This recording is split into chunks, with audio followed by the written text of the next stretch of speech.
சிலர் பாருங்க கைவசம் எடுக்கிறதுக்குன்னு போவாங்க. தேவனை ஆராதிக்கிற தேவ பிள்ளைகளும் இதை போறாங்க, கை விஷம் எடுத்துருவாங்க. ஆனா அதுக்கப்புறம் வாயில விஷம் வரும். இங்க மர நுகம் மாறி இந்த மனசை விட்டு இந்த வேர்டை எடுத்துடக்கூடாது. மர நுகம் மாறி இரும்பு நுகம்.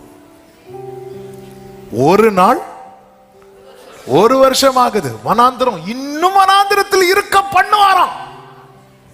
ஆமென்.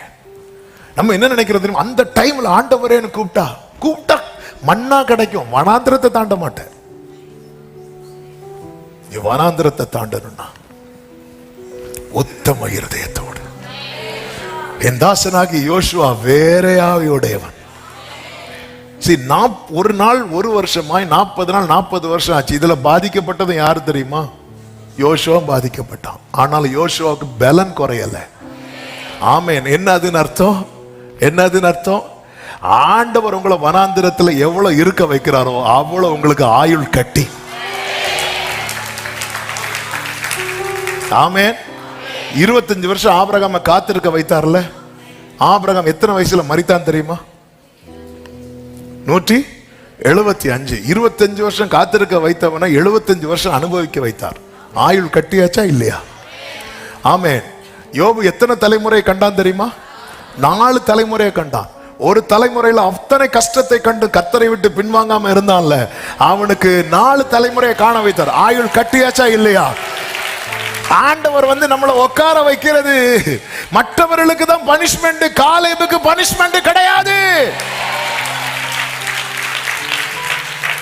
நமக்கு என்னன்னா இன்னைக்கு ஜோம் பண்ணணும், நாளைக்கு பார்க்கணும், நாளை கழிச்சு போகணும் அப்படின்னா ஓகே.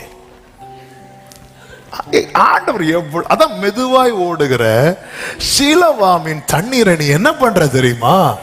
அசட்ட பண்ற. என்னுடைய ஆசை என்ன நினைக்கிற? ஆண்டவருடைய ஆசை என்ன நினைக்கிற? நீடித்த நாட்களால் அவனை திருப்தியாக்கி.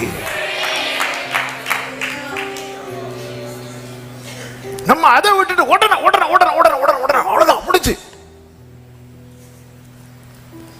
ஹல்லேலூயா. கர்த்தருடைய ஆலயத்துல பச்சையான ஒலிவ மரம் போல அவர்கள் கேதுரு மரங்களை போல இருப்பார்கள். இப்படிதான் ஒரு வளர விடுறார். கீழே வேர் பற்றி பூத்து காய்ச்சி அதை விட்டுட்டு திடீர்னு ஒரு மழை பெய்யும் பாருங்க, அப்படி ஒரு காளா முளைக்கும். கண்களுக்கு எப்படி இருக்கும் தெரியுமா? ஆஹா. அடுத்த நாள் பார்த்தா காளான்.